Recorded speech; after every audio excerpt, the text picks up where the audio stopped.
Ini adalah Akademi Archipel keempat yang memang niatnya adalah coba ini berjejaring antara komunitas satu dengan komunitas yang lain. Memang biasanya kita adakan setiap tahun sebagai salah satu rangkaian dari Festival Film Archipel gitu. Kita coba melihat atau berbagi pengalaman dengan berbagai model-model produksi, model-model yang ada di Indonesia gitu, baik yang dari industri maupun juga yang dari ranah aktivisme gitu. Misalnya kayak contohnya kemarin itu sudah ada Mas Iva Isfansyah, lalu ada Mas Tony Trimarsanto, tadi sebelumnya ada Mas Gaston Sohadi, seorang akademisi, lalu EB, besok ada Mas Riri Riza, dan ya, ini acara materi ini 3 hari, lalu kita ada program lanjutan, dan komunitas-komunitas yang hadir di sini kalau ada 9, ya saya memperkenalkan secara umum dulu komunitasnya. Ada dari Surabaya, Belang Kelon Inisiatif, ada Sindikat Sinema dari Kota Samarinda, ada komunitas Pasir Putih dari Lombok Utara, ada Forum Sudut Pandang dan Sinekoci dari Palu, ada Milisi Film dari Jakarta, ada komunitas Bubua Kopi dari Solo, ada komunitas Yoi Katra dari Timika, ada LFM ITB dari Bandung, dan ada Mania Cinema dari Pekanbaru gitu. Ya kita mulai dengan memperkenalkan EB sebagai seorang produser yang punya rumah produksi namanya kawan-kawan media, kawan-kawan media gitu ya. Udah putus-putus. Iya, adalah produser dan sudah memproduksi beberapa film, misalnya kayak Istirahatlah Kata-Katanya yang disutradari oleh saya lanjutkan dulu sedikit tentang EB.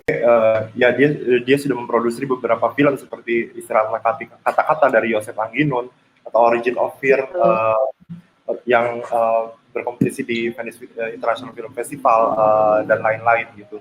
Ya niatnya di sini adalah memang narasumber yang diundang di Akademi Archipel tiap tahunnya memang niatannya adalah beragam gitu. Ada dari akademisi, ada yang dari produser, ada yang latar belakangnya sutradara, ada yang dari komunitas juga, ada yang penulis gitu. Karena memang juga ingin memberikan gambaran lengkap, misalnya bayangan tentang ekosistem film di Indonesia gimana, terus juga kita juga memberikan sharing atau berbagi antara pengalaman narasumber dan juga para komunitas yang terlibat di setiap Akademi Archipel tentang ada beberapa pilihan-pilihan dalam model-model produksi atau dan sebagainya yang terkait dengan dunia film gitu. Ya, sepertinya ya kita mengundang EB ya untuk berbagi tentang pengalamannya memproduksi film gitu, yang memang kalau kita lihat banyak film-filmnya yang halo. Ya di sini kita mengundang EB untuk berbagi pengalaman tentang produksi ya, khususnya adalah biasanya film-film yang EB produksi gitu, kita bisa lihat gitu keberpihakan terhadap suatu isu atau tema tertentu gitu yang memang jarang gitu kayak kita lihat kalau di film-film industri secara umum gitu di Indonesia yang sekarang-sekarang ini gitu. Mungkin bisa berbagi. Ya kita juga nanti pengen bertanya atau kawan-kawan juga ingin berbagi atau bertanya tentang bagaimana sih model-model produksi yang bisa dan tersedia, ada pilihan-pilihan apa aja untuk film-film yang biasa EB produseri gitu sebelumnya, atau juga ada kita bisa apply atau mendaftarkan atau mencari pendanaan dari sumber-sumber pendanaan yang kira-kira bisa menjadi opsi-opsi dalam mendanai proyek-proyek film kita gitu. Soalnya juga kan maksudnya ya ini untuk berbagi dengan kawan-kawan. Ya silakan. Ya, makasih ya Yuki. Sorry tadi si video ini tidak berjalan lancar. Ya, jadi terima kasih ya teman-teman Archipel Academy Forum Lenteng udah mengundang saya gitu. Jadi sebenarnya mestinya saya ikut bergabung dari Akademi Archipel tahun lalu, cuman tahun lalu itu nggak bisa karena waktu itu pas bersamaan dengan waktunya post produksi The Science of Fictions yang karena ada kerjasama dengan sebuah lembaga di Perancis, jadi kita harus post produksi di sana gitu. Mulai dari mana ya? Mungkin sebenarnya sih kalau aku tuh nggak juga apa namanya berproduksi dengan, maksudnya selama ini tuh bukan soal isu tertentu sih yang diusung gitu, karena aku yakin bahwa sebenarnya film apapun yang sedang apa namanya ya sedang dibawa oleh semua orang di apa namanya forum-forum internasional itu pasti ada isu-isu yang dibawa gitu loh, berbagai macam, walaupun itu misalnya sangat personal atau misalnya pun juga dari yang sangat personal sampai ke yang misalnya sangat politis gitu, pasti ada menyangkut isu-isu kemanusiaan di dalamnya gitu. Nah, kalau aku sendiri dan kami di kawan-kawan media memang memfokuskan atau banyak film yang kami produksi itu kami produksi dengan skema koproduksi internasional gitu. Karena memang apa ya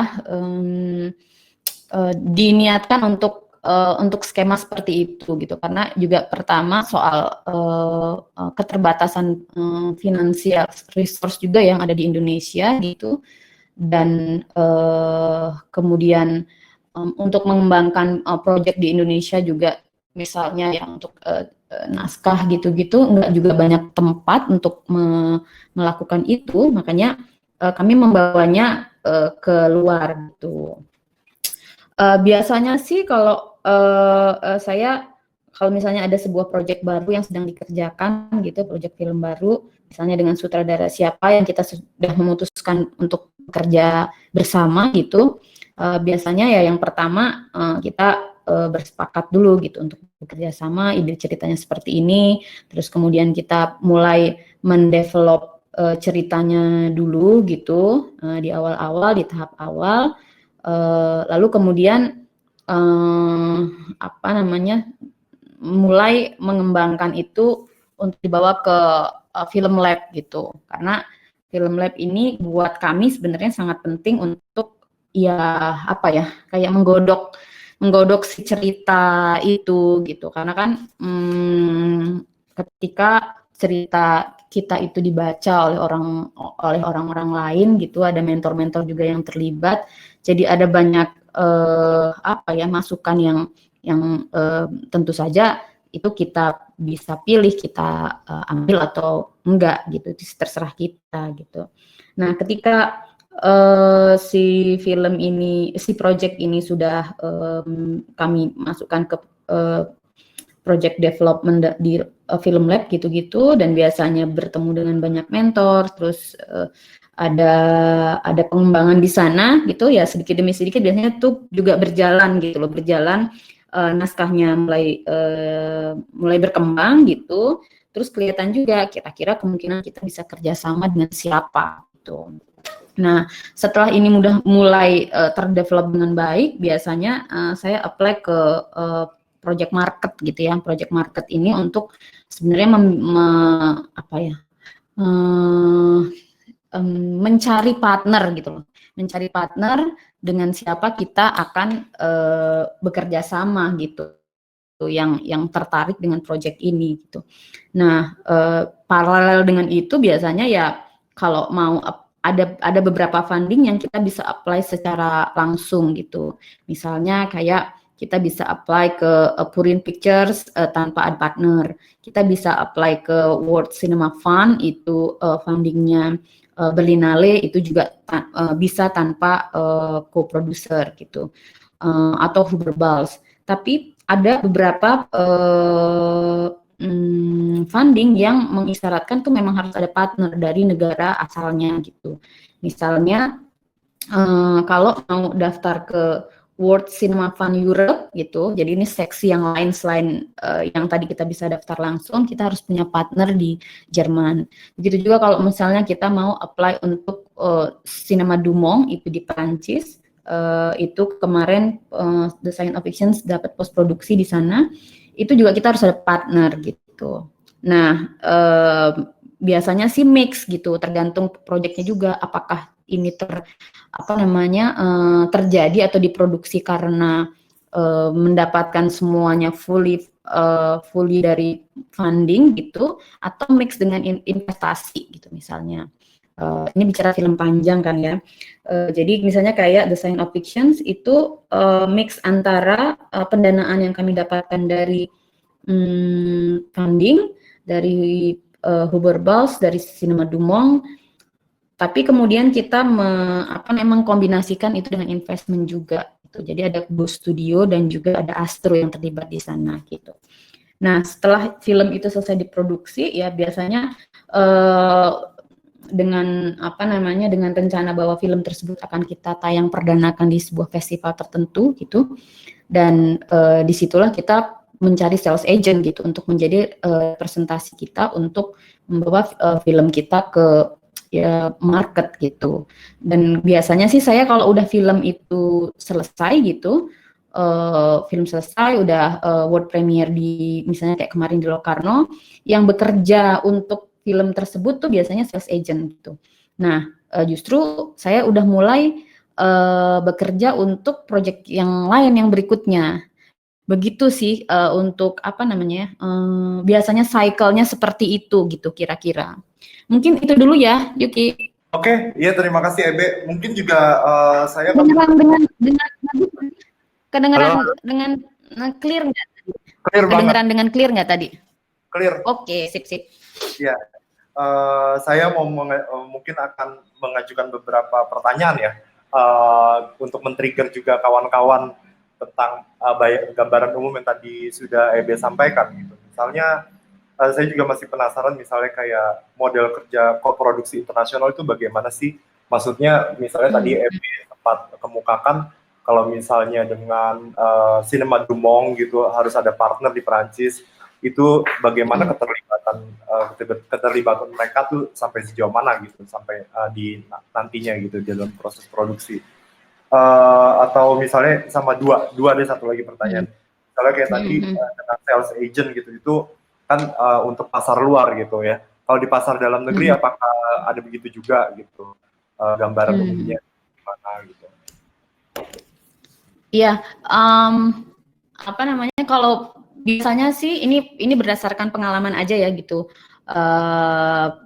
Tergantung di step-step mana sebenarnya partner itu bekerja sama dengan kita gitu sih. Kalau misalnya untuk The Science of Fiction itu partner kita namanya Andolfi Films, itu dia dari Perancis, itu masuk ketika project itu sudah terdevelop selama beberapa tahun ya gitu. Waktu itu kita ketemu di Venice Gay Financing, kita udah hampir syuting, memang kita masih membutuhkan partner untuk post produksi gitu ya. Lalu disitulah kita memutuskan bekerja sama. Nah, keterlibatannya sih ya memang artinya nggak dari awal ketika proyek itu mulai kita kembangkan ya, karena memang mereka masuknya belakangan gitu. Tapi kemudian memang setelahnya ya diskusi gitu, berbagai macam aspek sih. Tapi bentuknya memang kalau pengalaman saya selama ini sih diskusi ya. Jadi bukan kayak maunya gimana gitu, mereka maunya gimana, karena ini kan yang paling tahu tentang project ini dan yang sudah lama mengembangkan kan adalah kita ya, maksudnya main produser utamanya atau filmmaker sutradaranya gitu dari Indonesia. Jadi ya pasti kita yang akan sangat memahami betul apa kebutuhan dari film kita ini gitu, dan mereka biasanya ya menyesuaikan dan mengikuti gitu. Kalau untuk yang lain misalnya kayak autobiografi, Makbul sekarang belum produksi sih, rencananya mau produksi sebenarnya Juni kemarin, cuman karena COVID jadi harus mundur gitu. Nah itu koproduksi antara Singapura, Polandia, Jerman, Perancis. Nah ini beda-beda nih gitu. Ada partner yang emang udah masuk dari tahun lalu, ada partner yang masuk baru tahun ini gitu. Ya apa namanya? Terlibatnya dari step-step mereka di mana mereka masuk sih gitu, dan memang masih baru skrip gitu. Jadi ya ketika misalnya kita ada skrip baru, ya kita pasti akan update ke mereka, dan misalnya mereka komen atas apa namanya, atas skrip tersebut, lalu kita berdiskusi sih gitu. Ada banyak pertanyaan biasanya karena apa namanya, ya budaya berbeda gitu ya, latar belakang politik juga berbeda gitu. Tapi karena orang-orang ini juga terbiasa berkoproduksi dengan negara lain gitu ya, walaupun nggak banyak dengan Asia, misalnya dengan Amerika Selatan gitu, atau dengan negara-negara Middle East gitu. Jadi ya emang udah ini aja gitu, udah bentuknya ngobrol diskusi gitu. Saya maunya gini, kamu maunya gini, terus kita ketemu di tengah-tengah gitu. Nah, kalau saya dengan teman-teman masing-masing sutradara memang memutuskan bekerja sama ini pertimbangannya panjang gitu, pertimbangannya banyak. Karena buat saya sebenarnya bukan soal, yang paling penting sebenarnya bukan soal kontribusi finansial pada akhirnya gitu, atau apa namanya, bisa membantu proyek ini gimana-gimana. Tapi yang pertama-tama adalah ini kita harus cocok dulu gitu loh. Chemistry-nya ada, bisa apa namanya, bisa ngobrol, bisa diskusi gitu, baru kita bisa bekerja sama. Jadi sebenarnya apa ya, yang mengendalikan, yang menentukan ini ya kita sebagai produser gitu, mau bekerja sama dengan siapa, dan kita bisa pilih gitu. Nah, kalau saya akan kerja sama dengan orang yang cocok-cocok aja gitu. Kalau nggak cocok ya nggak usah gitu sih. Gitu Yuki.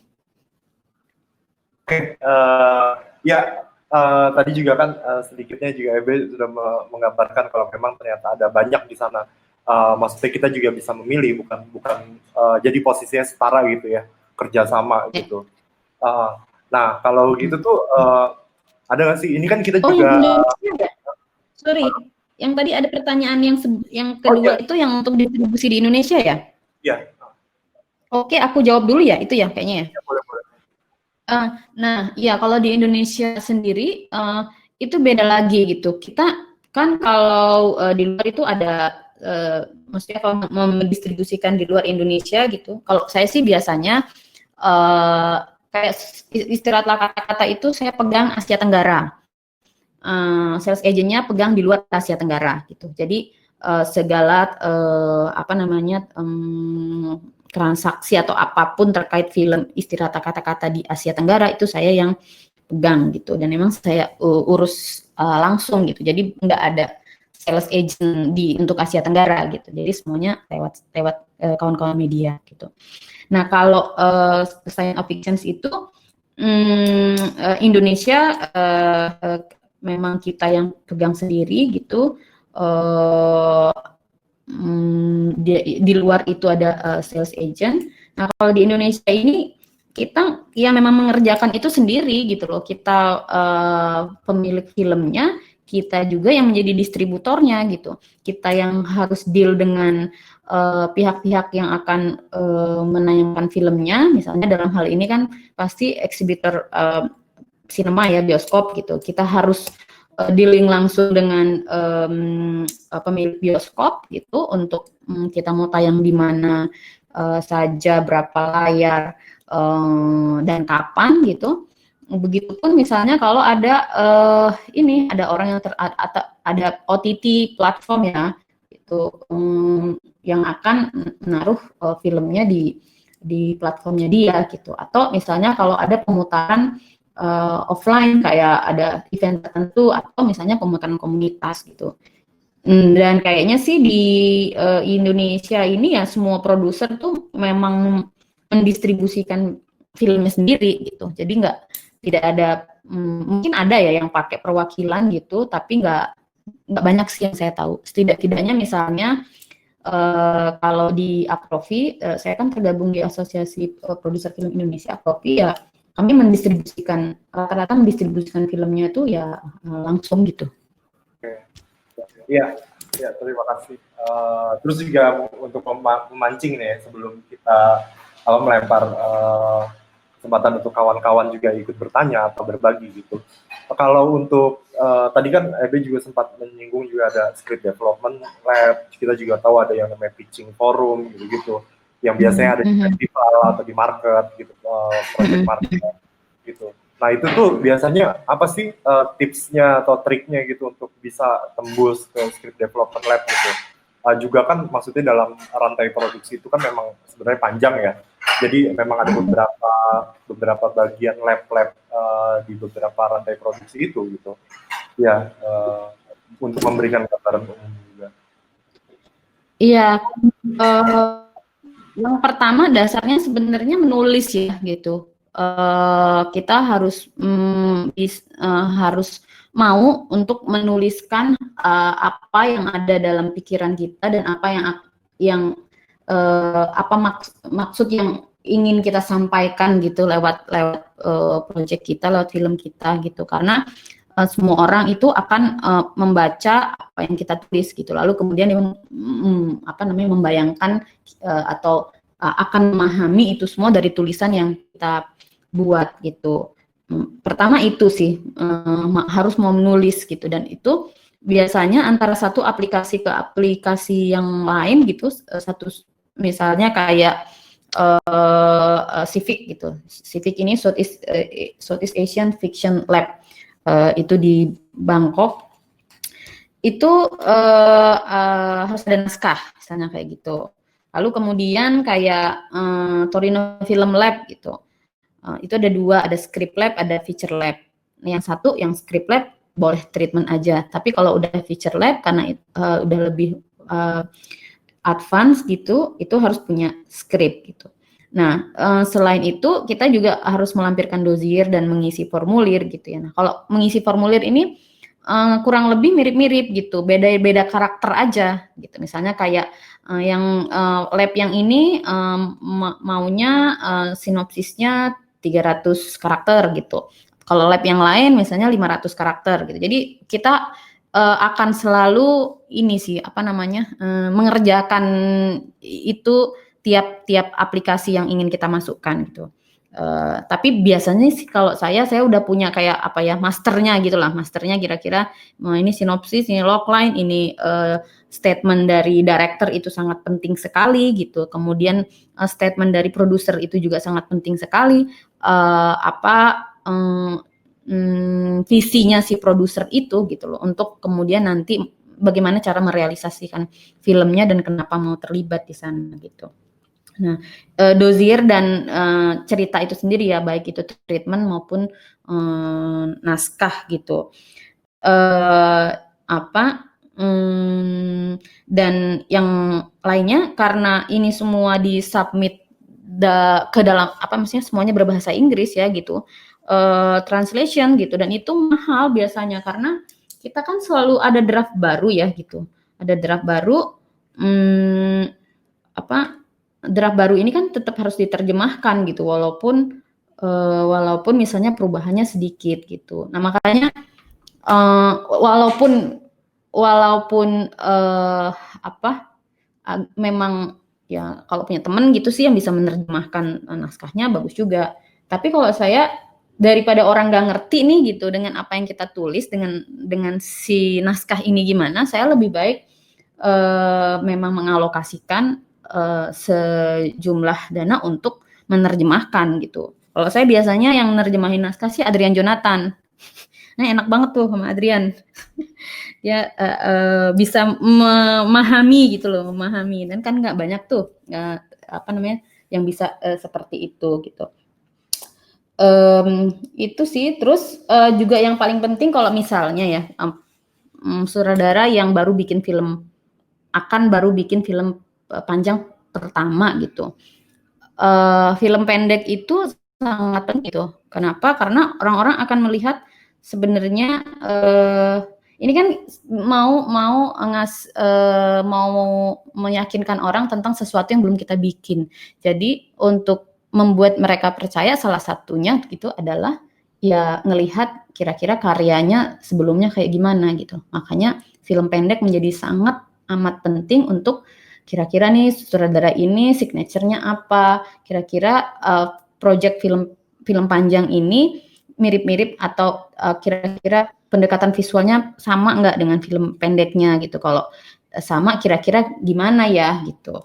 Nah, juga tim sih sebenarnya sutradara dan produser gitu, karena bagaimanapun film misalnya gitu ya, ada funding yang mau membantu gitu.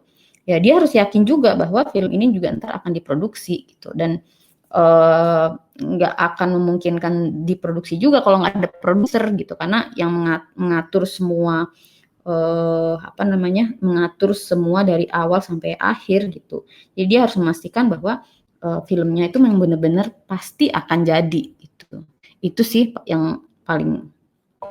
Oke, iya, ya kita dari poin-poin yang barusan kita juga bisa menarik ini ya, meyakinkan orang tentang sesuatu yang belum ada gitu. Dan satu lagi ya jejak artistik di karya-karya sebelumnya ya, itu yang perlu Benar. juga, ya itu juga berhubungan sama konsistensi gitu ya.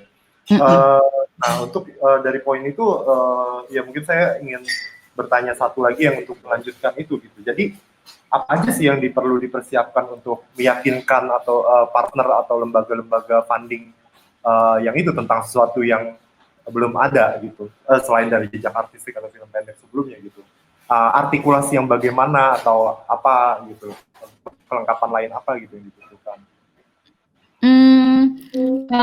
Kalau apa namanya, kelengkapan dokumen-dokumennya sih jelas harus lengkap ya, kayak apa namanya, dossier project-nya harus ada gitu, dengan jelas rencana dan di dalam dossier itu biasanya ya ada apa namanya, logline, ada sinopsis, ada director statement, producer statement, budgetnya gimana, terus financial plan-nya gimana gitu, dari terus rencana distribusinya gimana gitu. Dari tulisan itu kan orang akan melihat sebenarnya rencana dari awal sampai kemudian film ini terdistribusi itu jelas gitu. Jadi apa namanya, pihak misalnya yang mau bekerja sama juga yakin gitu.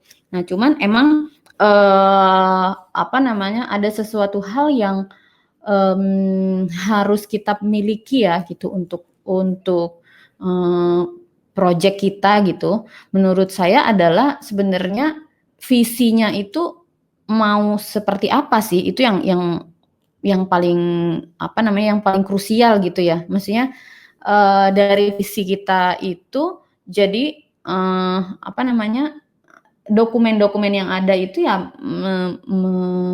apa ya, jadi saling menguatkan gitu. Ada dokumen-dokumen yang tertulis tersebut, tapi juga kira-kira nih visinya seperti apa gitu. Maksudnya yang kita tulis itu kita menulis visi kita yang misalnya gitu. Kalau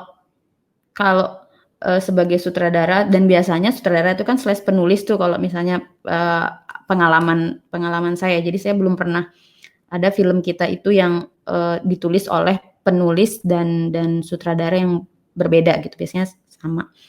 Itu ya sebenarnya berangkat dari apa gitu, dipingin bikin apa gitu. Itu yang harus kuat gitu dimiliki oleh kreatornya gitu, harus sutradaranya gitu. Dan itu biasanya selain apa namanya, bisa dibaca orang ketika menulis gitu di dalam tulisan-tulisan di dokumen tersebut, ya itu juga akan terlihat dari jejak artistik itu tadi gitu. Jadi sinkron gitu loh, sinkron antara tulisan dengan antara apa namanya, si apa ya, karya-karya yang dimiliki yang sebelumnya gitu. Jadi orang mungkin bisa percaya. Kalau selain itu artikulasi apa ya, maksudnya ya market itu biasanya dihadiri oleh orang yang misalnya dia akan datang jadi kayak saya kemarin tuh Januari itu terseleksi ke Cinemark untuk film project-nya Anggi yang baru gitu. Lalu kemudian minggu lalu saya project di Cannes Doc gitu. Orang-orangnya itu sebenarnya ya hampir mirip-mirip gitu. Jadi ya kita akan selalu bertemu dengan orang yang dari satu tempat ke tempat lain mungkin akan sama mirip-mirip gitu. Walaupun konten pembicaraannya tuh akan beda-beda gitu. Gitu sih. Ya, terima kasih. Ya, clear, lumayan clear. Untuk ini kita buka ini ya. Mungkin kalau ada kawan-kawan yang ingin bertanya atau berbagi tentang pengalamannya, ada yang mungkin yang udah pernah gitu mencoba untuk bekerja sama dengan partner funding, atau bagaimana sudah pernah mencoba apply atau sudah pernah dapat gitu. Ada yang mau dibagikan ke kawan-kawan yang lainnya, atau juga pengen tanyakan ke EB gitu. Ya silakan, 3 penanya pertama saya persilakan. Saya Mas mau nanya. Iya boleh, dari siapa, dari mana? Baik, terima kasih banyak. Selamat sore teman-teman sekalian. Sore. Nama saya Dahri, saya temannya Bang Robi di Samarinda. Saya mau nanya nih sama pemateri kita sore hari ini. Sejauh apa sih pihak funding itu sangat spesifik, tanda kutip, memasuki proyek kita, misalnya kalau mau eksekusi ini hilangkan nih bagian ini misalnya sejauh apa sih spesifiknya mereka ngepoin proyek kita, dan apa yang sering sekali yang mereka lakukan terhadap setiap proyek kalau mereka kerjasama dengan kita. Dan ya saya pengen tahu aja sih spesifik apa sih mereka ngepoin proyek kita. Ya terima kasih, itu aja dari saya. Ya, terima kasih dari kita kumpulkan 3 pertanyaan dulu kali ya, Be. Nanti kalau Oke, sip. Ya. Sip. Yang kedua ada lagi yang mau nanya? Aku mau nanya dong. Siapa nih? Nisa dari Misi. Oke, Jadi silakan. mungkin pertanyaan aku tuh kayak, mungkin kan kalau lihat dari Mas Anggi sama Mas Makbul kan mereka portfolionya udah cukup banyak ya, cukup impresif, jadi mudah untuk mendapatkan funding internasional maupun nasional. Nah, gimana dengan para pembuat film yang mungkin baru maksudnya mungkin namanya tuh nggak terlalu terkenal, tapi mereka ingin coba mendapatkan funding atau kerjasama dengan sales agent yang di luar gitu, sedangkan mungkin portfolio mereka masih dikit gitu. Kayak mungkin apa yang harus persiapkan atau apa yang harus dipertimbangkan sih. Terima kasih. Ya, terima kasih. Satu lagi. Nama saya Irfan, saya dari Pekanbaru. Mungkin ini nggak berkaitan dengan bagaimana kita punya koneksi dengan distributor film luar atau masuk ke market film luar, karena tadi judulnya adalah produksi film ya, manajemen produksi film. Yang saya tanyakan sebenarnya Mbak Ebe sendiri sebagai orang yang memulai sebuah proyek film bersama timnya, ketika sebenarnya ada kaitannya dengan situasi di pandemi hari ini, kayak tatanan kehidupan normal baru. Kira-kira mungkin bisa sharing aja sih. Mungkin ada beberapa kayak kita juga barangkali, kayak saya misalnya di Pekanbaru sama teman-teman di komunitas, nyaris kita tanpa solusi, entah kita nggak memikirkannya atau memikirkannya terus barangkali Mbak Ebe selama di Corona apakah masih bisa seperti biasanya atau ada beberapa hal-hal baru yang barangkali bisa jadi yang kita laksanain juga, kira-kira seperti itu sih. Oke. Sejauh apa funding ikut campur gitu ya? Nggak ada sih, nggak ada. Kalau funding sama sekali nggak ikut campur gitu. Kalau biasanya sih ketentuan logo gitu, misalnya tapi itu nggak cuman funding. Kalau misalnya kita terseleksi ke Asian Project Market gitu, yang Busan. Jadi biasanya kan festival tuh dia memiliki project market film paralel gitu. Jadi kalau Busan International Film Festival itu punya Asian Project Market gitu. Kalau Venice Film Festival itu dia punya Venice Gap Financing. Locarno dia punya Open Doors namanya. Kalau Cannes dia punya Atelier sama La Fabrique gitu, dan itu ada Marseille juga, Marseille du Film. Kalau Vision Duril dia punya Pitching Duril sama ada Work in Progress juga gitu. Jadi ada selalu biasanya paralel tuh ada ini ya, festival tuh punya project market gitu. Nah, kalaupun misalnya kita terseleksi ke project market ini gitu, biasanya sih ketentuannya adalah kita akan mencantumkan logonya, misalnya gitu, kalau kayak Design of Fictions karena di APM di Asian Project Market ya presented at gitu, presentasikan di gitu, terus ada logonya gitu. Kalau funding ya supported by ya, didukung oleh gitu. Cuman begitu aja sih gitu. Dan apa namanya, nggak ada ketentuan yang mereka harus ikut ke project kita sih, nggak. Kalau funding sih sama sekali nggak ada sih kalau sejauh pengalaman saya ya gitu. Jadi apa yang kita presentasikan terus mereka suka, apakah mungkin misalnya mereka suka karena sesuai dengan visi misinya mereka atau karena mereka juga suka sama projectnya gitu ya. Kadang-kadang kita bisa tanya gitu, kenapa project kita terpilih dan kenapa project kita tidak terpilih gitu. Nah, biasanya funding ini tuh punya selection committee yang beda-beda gitu. Jadi misalnya kayak World Cinema Fund cycle, kan itu ada 3 cycle ya. Ya 3 kalau nggak salah. Cycle yang pertama itu misalnya ada sejumlah jurinya itu ada misalnya kayak berapa, 7 orang misalnya. Nah, untuk cycle kedua ini beda lagi nanti jurinya gitu.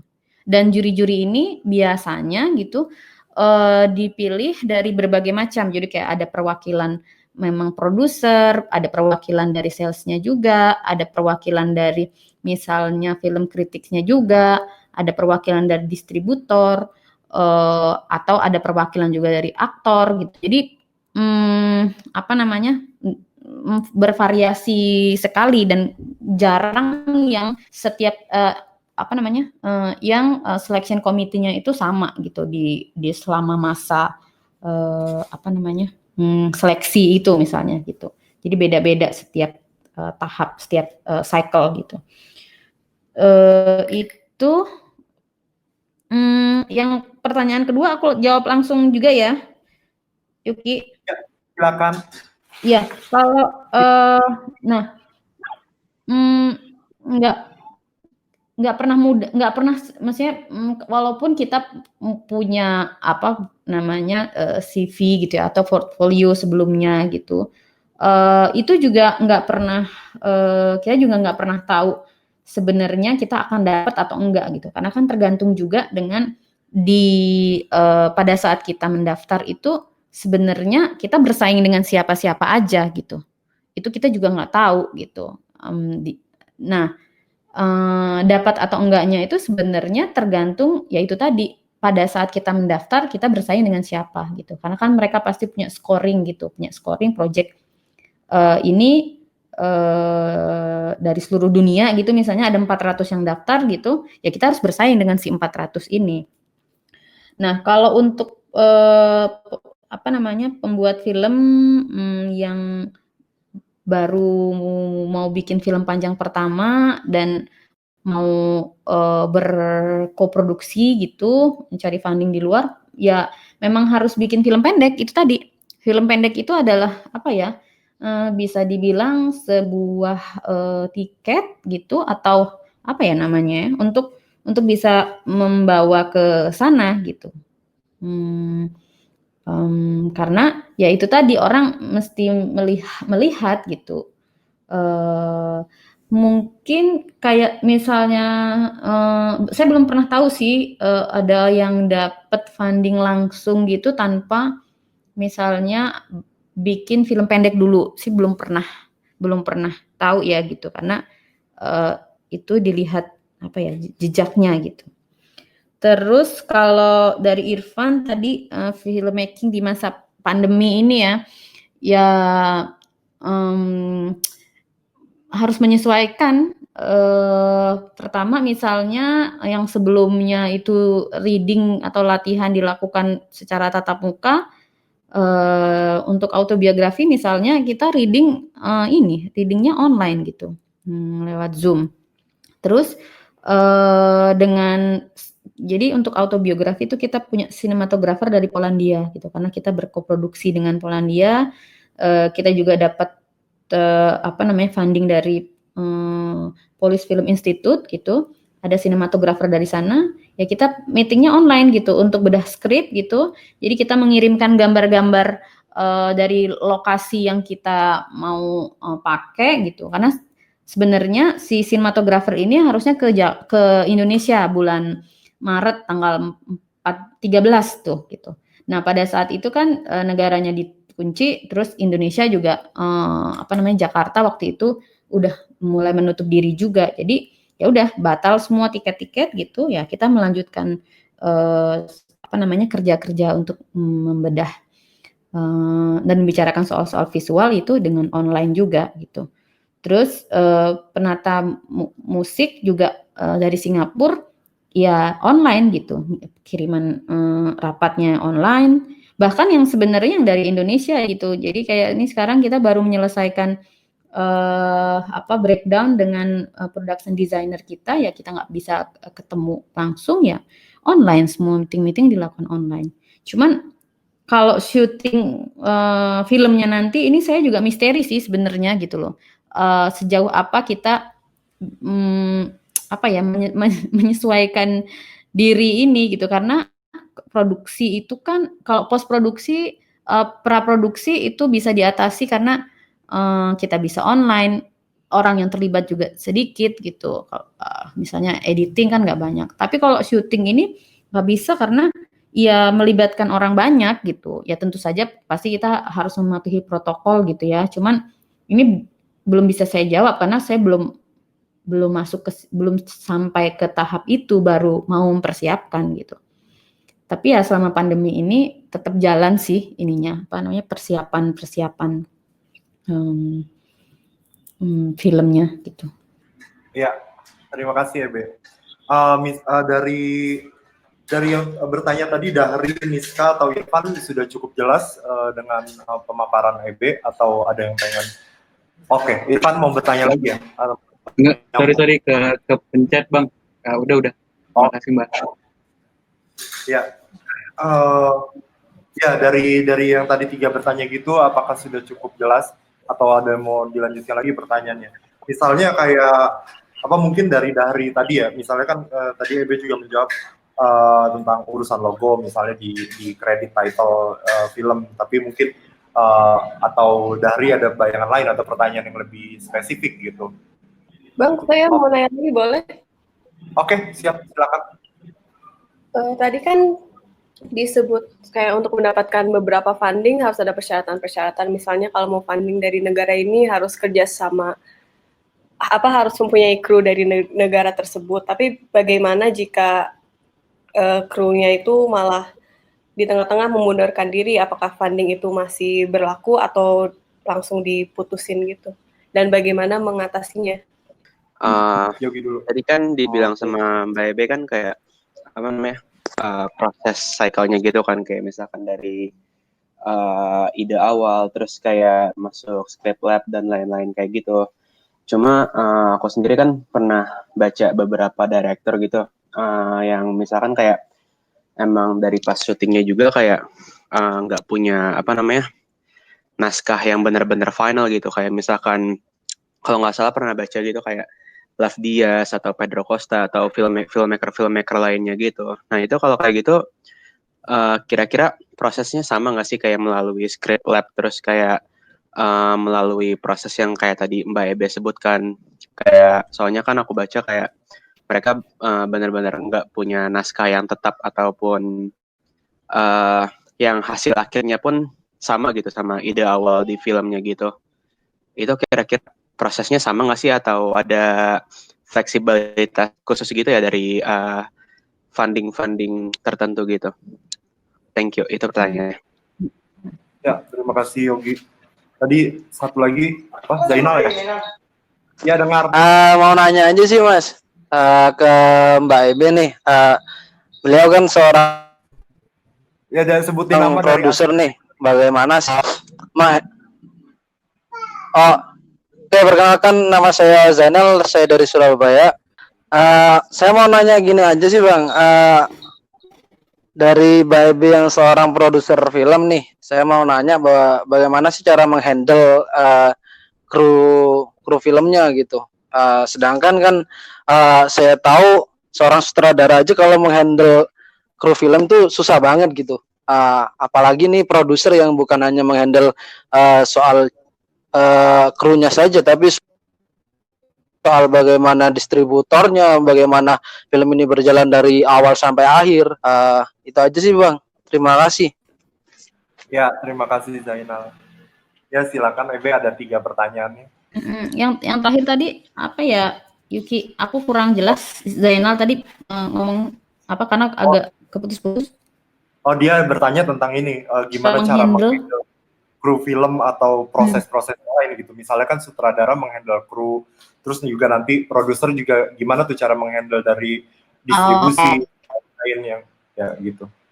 Oke, langsung aku jawab ya. Soal funding. Jadi funding ini ada memang yang kalau kita apply terus kita dapat itu 100% kita bisa bawa gitu ya, 100% bisa ditransfer atau dikirim ke kita, itu ada. Misalnya kayak Huber Bals gitu, yang development gitu. Atau misalnya Purin Pictures itu juga bisa langsung nih kita, mereka akan transfer ke kita langsung gitu kalau kita dapat gitu ya, tanpa adanya persyaratan misalnya spending obligation. Jadi kayak boleh kita pakai gitu 100% sesuai dengan yang kita inginkan. Nah, tapi ada yang memang mengisyaratkan harus ada sepersekian gitu atau sekian persen itu yang dipergunakan di negara tersebut atau dipergunakan untuk membayar tenaga dari negara tersebut gitu. Jadi misalnya kayak Huber Bals plus Europe gitu, itu kita harus punya partner gitu, dan ada sekian persen yang harus dibelanjakan di sana atau tenaga dari sana gitu. Nah, Cinema Dumong juga begitu, ada spending obligation sekian persen gitu. Singapura Southeast Asian Regional Fund ini juga begitu. Jadi maksimum yang didapatkan itu adalah 250.000 Singapura dolar, tapi 50%-nya itu harus digunakan untuk digunakan di sana atau tenaga dari sana gitu. Nah, ada beberapa funding juga yang mengisyaratkan adanya keterlibatan kolaborasi artistik gitu. Kolaborasi artistik itu biasanya ya sinematografer atau editor atau production designer gitu, aktor gitu misalnya. Nah, ini kalau ada spending obligation ini ya diatur-atur aja gitu. Kita butuhnya apa gitu. Nah, kalau misalnya autobiografi yang Polandia sebenarnya bukan berangkat dari harus di-spend di sana, enggak. Berangkatnya dari karena memang kami membutuhkan sinematografer yang kita inginkan. Nah, ini dan dia kebetulan orang Polandia gitu. Jadi kita mencari partner, dan kebetulan si sinematografer ini juga dia punya rumah produksi juga, punya PH juga gitu. Ya udah, sekaligus kita hire dia sebagai sinematografer, sekaligus kita berkolaborasi, bekerja sama gitu. Nah, itu kan kasusnya kita memang udah pingin dia gitu, terus kemudian kita apply funding bareng dan dapat gitu. Nah, kalau contohnya yang Singapore Regional Fund itu ya memang harus kita pilih gitu. 50% dari yang kita dapatkan itu kita mau alokasikan untuk ke penggunaan apa gitu. Kalau misalnya autobiografi, kita pilih musik director gitu dari sana, karena memang kita membutuhkan musik spesifik tertentu gitu, dan kita memang kenal dan juga co-producer kita di sana merekomendasikan kalau misalnya mau yang seperti ini ada nih gitu, musik director yang cocok nih gitu. Nah itu sih. Nah kalau urusan dengan kru gitu, misalnya dengan dapat funding dari Polandia tadi, dari Polish Film Institute itu kan ada spending obligasinya sekian persen gitu. Dia tidak mengurus urusan dengan siapa kita bekerja sama gitu. Itu urusan yang lain lagi gitu, yang harus kita yang penting kan sebenarnya pelaporannya jelas gitu bahwa sekian persen itu digunakan untuk apa gitu. Nah, kalau misalnya tadi ada contohnya tiba-tiba berhenti gitu ya, mungkin bisa dipilih yang lain gitu, dipilih kru yang lain gitu, yang mau. Gitu. Jadi itu dua hal yang berbeda ya antara hubungan kerja dengan kru dari negara lain dan spending obligation yang diisyaratkan oleh si funding ini gitu. Itu sesuatu hal yang berbeda sama sekali gitu. Nah, kalau tadi yang kedua soal nama-nama yang disebut gitu, setahu saya Love Diaz bikin naskah ketika kemarin terakhir ini dia dapat dari Cinema Dumont, karena Cinema Dumont mengharuskan ada naskah gitu. Ya itu juga pilihan-pilihan yang kita tentukan masing-masing aja sih gitu. Kalau nama kayak Love Diaz, Pedro Costa gitu, mungkin di awal-awal di awal-awal karirnya sebagai sutradara ya mereka membuat naskah juga gitu. Kalau enggak gimana dong? Maksudnya merealisasikan, kalau kemudian setelah perkembangannya dan dia nggak bikin naskah langsung syuting gitu, ya itu menurut saya nggak banyak orang yang bisa melakukan itu gitu. Kalau biasanya sih ya memang atau ya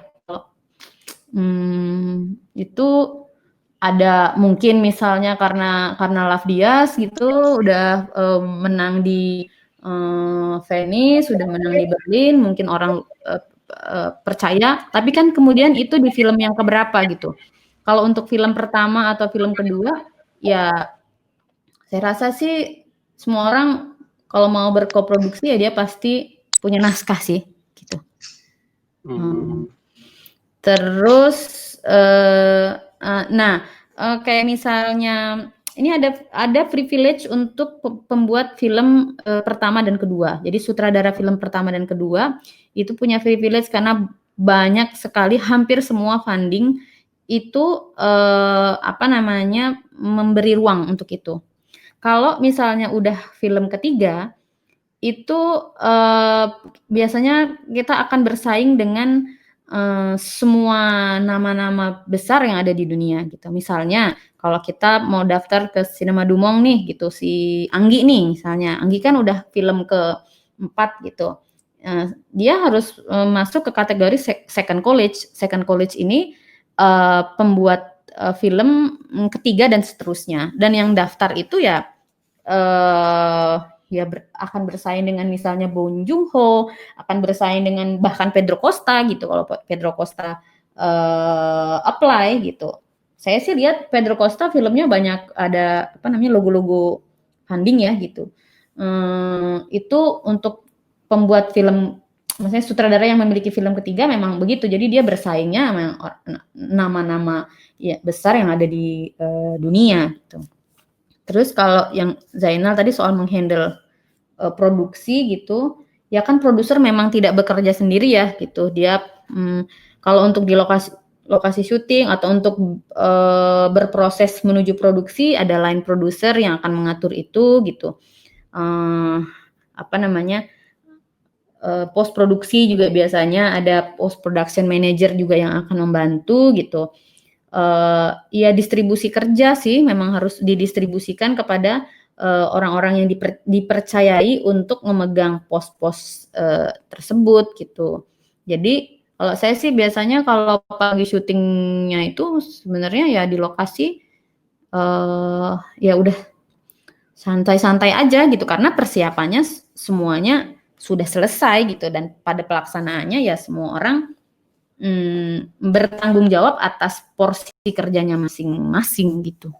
Ya, cukup jelas. Terima kasih, Be. Tadi ada yang sempat ngetik di layar ini ya, layar pesan. Siapa dia? Halo, selamat sore. Halo. Halo Mbak, saya Yoyo dari Surabaya. Ya.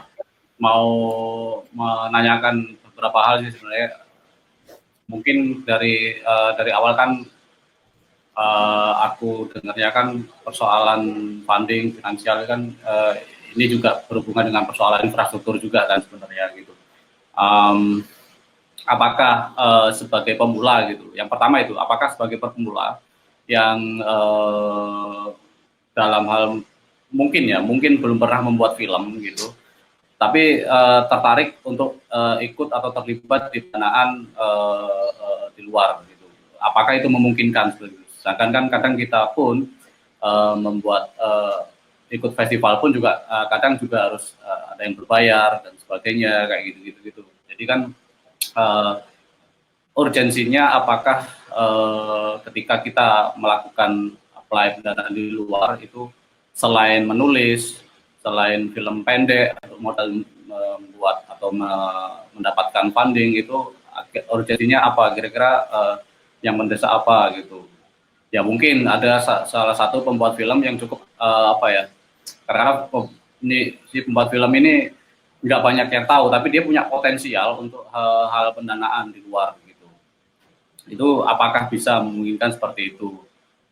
Lalu yang kedua gitu, mengingat mungkin dari pengalamannya Mbak Ebe juga ya, ketika cukup mendapatkan peluang bekerja sama berkoproduksi dengan pihak-pihak luar atau pihak-pihak global gitu, yang artinya kan punya basic akses yang luas gitu ke luar gitu. Lalu kalau ditarik kondisi hari ini gitu, selama Mbak Ebe sudah beberapa kali terlibat di luar gitu, refleksi apa yang mungkin bisa Mbak Ebe bagikan ke saya atau ke kami ketika sudah melakukan banyak kerjasama dengan pihak-pihak luar gitu. Artinya apa yang bisa direfleksikan untuk ke kita khususnya di Indonesia gitu. Itu yang kedua. Lalu yang terakhir mungkin ingin menanyakan Science on Fiction kapan tayang di Indonesia. Terima kasih, itu aja. Terima kasih Yoyo. Silakan. Langsung jawab aja nih, karena 3 pertanyaannya. Dia nggak 2 sebenarnya. Tiga. Boleh. Silakan Ebe. Ya. Oke, soal infrastruktur. Ya, festival film itu memang tempatnya ini ya, tempatnya eksibisi, tempatnya pasar gitu, tempatnya juga kita bisa biasanya juga ada forum-forum diskusi, ada forum kritik atau apa gitu biasanya, dan selalu lengkap ada di sana ya.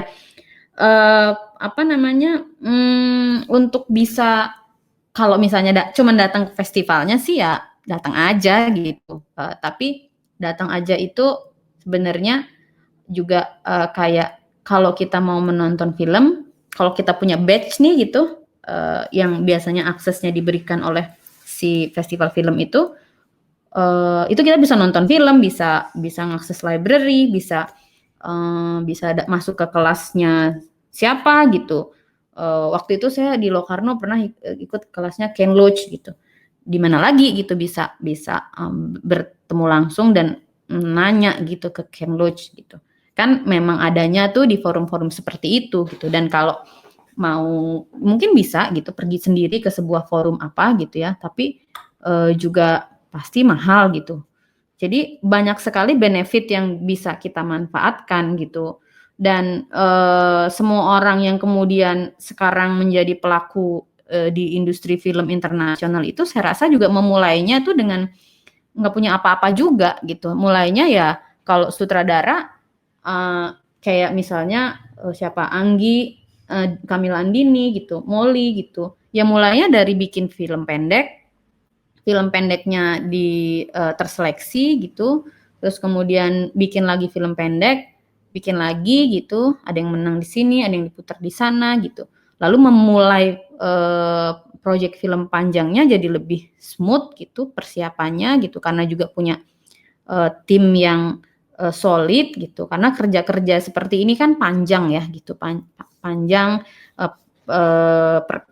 mendevelopnya juga nggak sebentar gitu ya, harus punya stamina yang kuat gitu, karena misalnya nih gitu rejection gitu dari kan nggak semua sukses juga gitu dapet, karena kita bersaing gitu loh. Misalnya kayak ini nih kemarin itu ada kita apply funding di Norwegia gitu. Kita bersaing dengan teman-teman di Asia Tenggara juga gitu.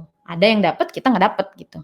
Atau di tempat yang lain gitu kita dapat, dia nggak dapat. Jadi ya semuanya tuh ya begitu gitu.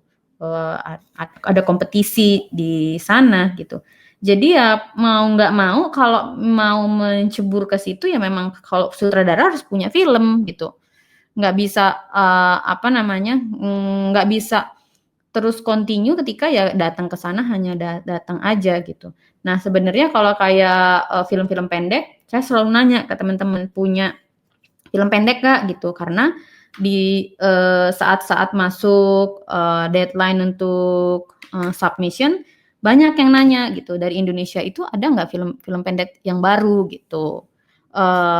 Memang ada platform yang bisa yang kita biasanya mendaftar ya, dan itu biasanya bayar kan, kayak film Freeway atau without box gitu-gitu, memang berbayar gitu. Ya memang harus dialokasikan kalau misalnya memang mau melangkah ke situ ya gitu. Tapi ada cara yang lain juga sebenarnya, mungkin ada festival-festival juga yang nggak ada bayar submission gitu. Kayak Jogja Netpack nggak bayar gitu, Singapore Film Festival itu nggak bayar juga gitu. Jadi ya Busan juga nggak bayar gitu. Ada banyak gitu. Archipel juga kayaknya nggak bayar ya?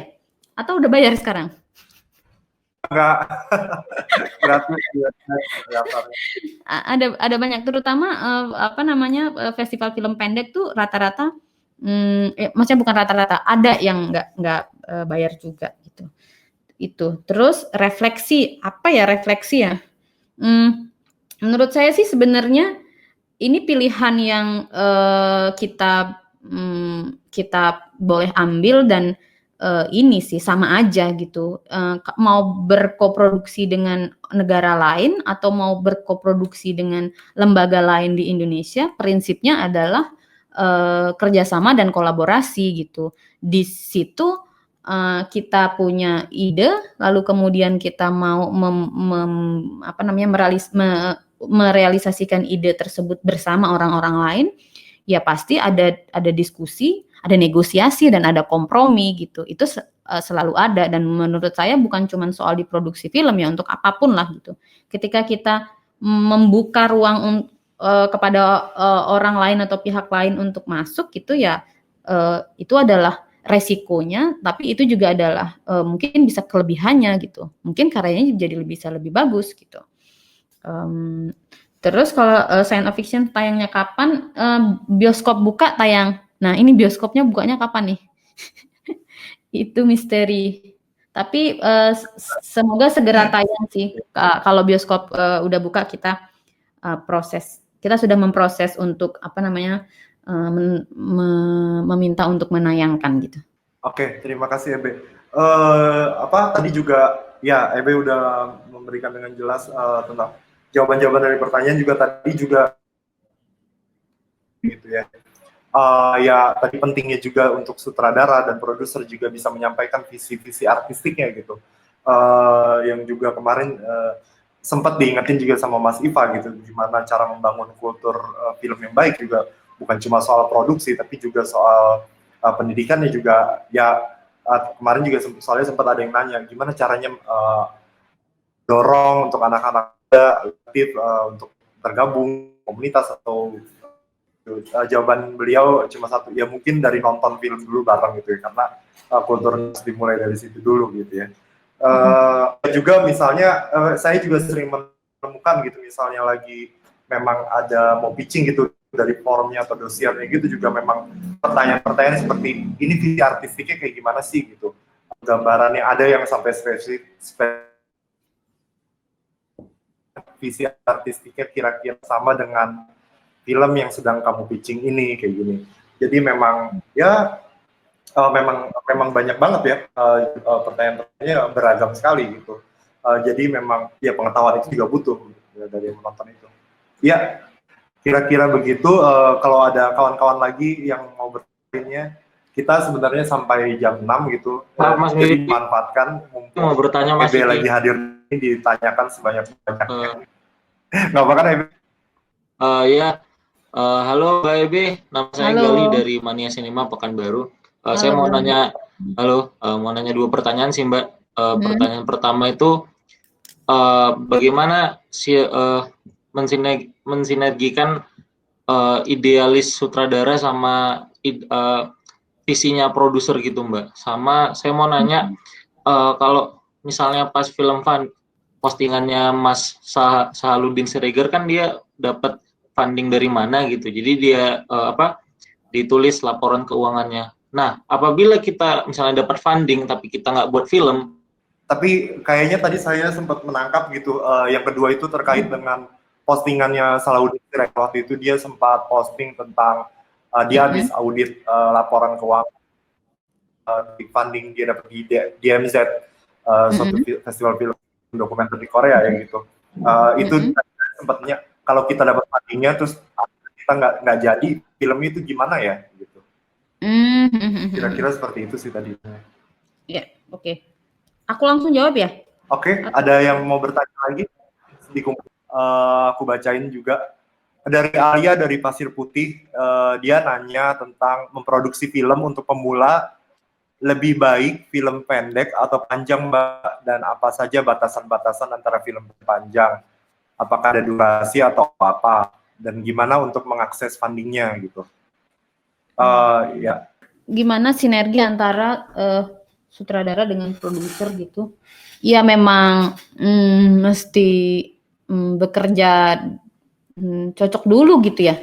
Kalau kan tergantung nih, misalnya kayak apa namanya? Kalau saya sih biasanya mau kerja sama gitu dengan si A gitu atau si B gitu. Saya biasanya sih sebelum apa namanya? Sebelum baca naskahnya gitu. Itu nomor 2 sih, baca naskahnya gitu-gitu. Ya saya ngobrol dulu sih gitu. Kita kita boleh berbeda pendapat tentang banyak hal gitu, tapi cara pandang kita melihat sesuatu itu ya mungkin harus mirip ya gitu.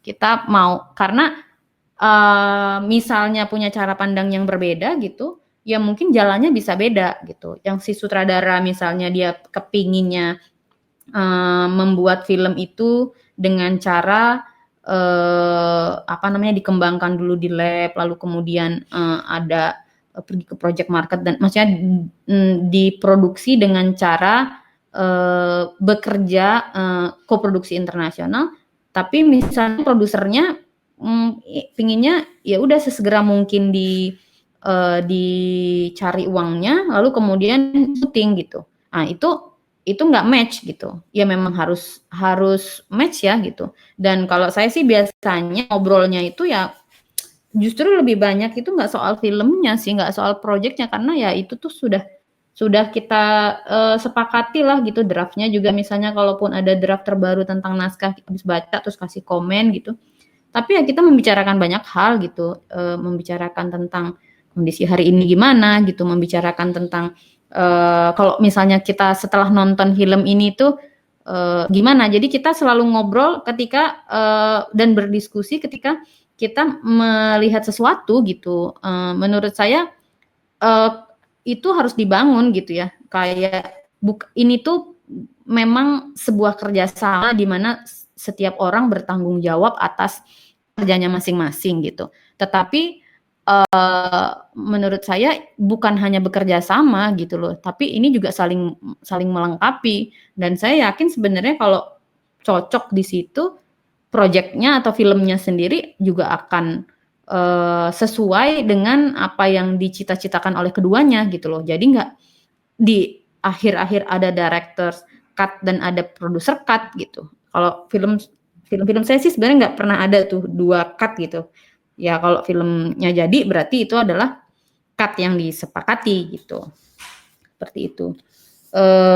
Terus kalau dapat funding tapi nggak bikin film gitu, ya resikonya tergantung nih, kan pasti ada perjanjian gitu dengan si funding tersebut gitu. Kalau misalnya tidak berhasil membuat filmnya dalam jangka waktu sekian, maka akan apa gitu. Nah kalau itu kan udah aspek legal ya gitu. Kalau di situ misalnya nggak ada tuntutan gitu ya udah gitu, ngasih aja mau 10 tahun jadi filmnya atau nggak jadi filmnya gitu, nggak apa-apa ya, yang penting isi perjanjiannya apa gitu. Tapi sebenarnya hal-hal seperti itu kan bisa terketahui juga oleh orang-orang gitu, maksudnya karena mendapatkan funding itu kan berarti diumumkan melalui websitenya mereka, atau bahkan misalnya kayak selama ini tuh misalnya kayak kita dapat World Cinema Fund ngirim rilis ke Variety gitu, Variety mengumumkan gitu. Nah jadi kita dapat itu tuh diketahui oleh semua orang gitu, dan orang pasti menunggu ini filmnya tuh jadinya kapan gitu. Konsekuensinya ya mungkin menurut saya juga akan susah mendapatkan kepercayaan dari lembaga yang lain ya kalau misalnya filmnya nggak jadi gitu. Tapi pengalamannya sebenarnya ada yang filmnya jadi lama gitu, maksudnya jadi tapi lama, itu banyak sih gitu. Kayak punya teman di Thailand, namanya Yosi, film pendeknya bagus banget gitu.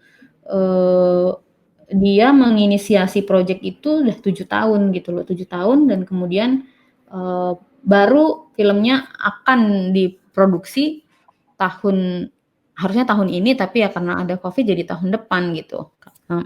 Itu juga ada gitu. Terus soal untuk pemula ya bikin film pendek dulu, disubmit, bisa coba dulu ke Jogja Netpack, ya festival-festival yang ada di Indonesia gitulah, coba dulu masuk ke sana, karena di JAV, di FFD, di Archipel itu kan juga ada programmer internasional yang biasanya menjadi tamu juga gitu loh, dan ini adalah festival yang ada di Indonesia tapi juga internasional gitu. Jadi sebenarnya International Film Festival dan ya mulai didaftarkan aja gitu, setelah bikin didaftarkan gitu. Kalau pendek sih biasanya kurang dari 30 menit ya gitu. Bahkan lebih pendek lagi gitu, kayak biasanya kalau Venice itu dia lebih senang film yang durasinya 15 menit gitu, karena secara programming programmer akan lebih mudah untuk menyatukan dengan film yang lain gitu. Kalau durasinya misalnya lebih panjang, mungkin terpilih juga karena sangat bagus gitu, dan memang harus dimasukkan gitu oleh programmernya. Tapi kan berarti itu mengambil jatah slot 2 film gitu dalam programmingnya dia, karena kan ada banyak pemutaran yang terjadi, dan itu biasanya di sinema gitu, dan di sebuah tempat lah gitu, biasanya kayak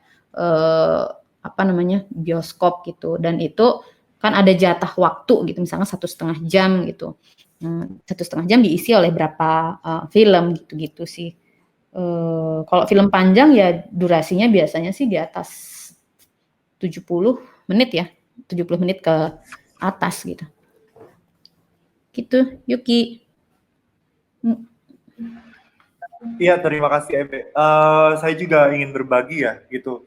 tadi yang EB sempat kemukakan tentang misalnya ya submit aja dulu film-film kalian misalnya yang baru-baru mulai ke festival-festival yang ada di Indonesia. Ya itu benar gitu juga, maksudnya juga kalian bisa mencoba submit ke festival-festival lain gitu. Festival itu kan juga ada banyak ya, dan ya penting gitu. Itu pentingnya bagaimana mengkomunikasikan diri kita dan dibaca oleh orang lain gitu, dalam hal ini festival film gitu, suatu institusi yang dalam ekosistem film dibilang adalah legitimasi, yang melegitimasi misalnya seorang sutradara atau film dan sebagainya gitu. Biasanya juga festival film itu programmer atau kuratornya juga berjejaring dengan kurator dan programmer dari festival film lain gitu. Jadi ada obrolan misalnya, dan juga dengan organisasi festivalnya keseluruhan gitu. Ada obrolan tentang ada film ini bagus, gue rekomendasi film ini, gue rekomendasi film ini. Ya itu pola-pola kerja festival juga ada itu. Jadi ya itu penting gitu, walaupun di Indonesia, tapi itu konteksnya adalah festival film internasional ya, ada tamu internasional, ada tamu lokal, jadi banyak perspektif gitu untuk membacanya. Dan juga misalnya ada kawan saya waktu saya ke Belanda, kebetulan juga dia adalah dia pernah masuk Archipel gitu ya, dia bilang juga ini penting buat saya karena misalnya ini bisa menjadi CV atau rekam jejak artistik saya misalnya untuk mencari funding lainnya untuk membuat film saya berikutnya gitu. Jadi ya itu saya ingin berbagi itu. Ya silakan kalau ada yang mau dikomentari atau ditanya dari kawan-kawan sekalian, masih ada waktu. Mungkin mau nambahin lagi sih Yuki sedikit lagi. Ya soal apa namanya berjejaring itu ya, dan apa namanya banyak sekali tuh sebenarnya kalau di Indonesia sih sebenarnya programmer sebuah festival film biasanya dia tidak bekerja untuk festival lain ya gitu. Tapi kalau di luar biasanya banyak yang double gitu loh. Jadi kayak misalnya Paolo Bertolin, dia bekerja untuk dia bekerja untuk Venice, dia bekerja untuk Fortnite Cannes gitu, director Fortnite. Dia juga bekerja untuk Udine gitu. Dan yang orang seperti Paulo ini nggak cuma satu gitu. Ada banyak sekali orang-orang yang bekerja secara bekerja dengan beberapa lembaga gitu sebagai programmer festival gitu. Bahkan misalnya kayak filmnya Anggi yang Vakansi yang Janggal itu kan sebenarnya masuk ke Locarno karena di waktu itu Anggi mendaftar ke Cannes dan sebenarnya Christian Jun yang ngasih tahu ke orang Locarno ada film dari Indonesia oleh sutradara Yosef Anggi gitu. Jadi kita juga nggak tahu ya, mungkin ada jejaring-jejaring ini tuh akan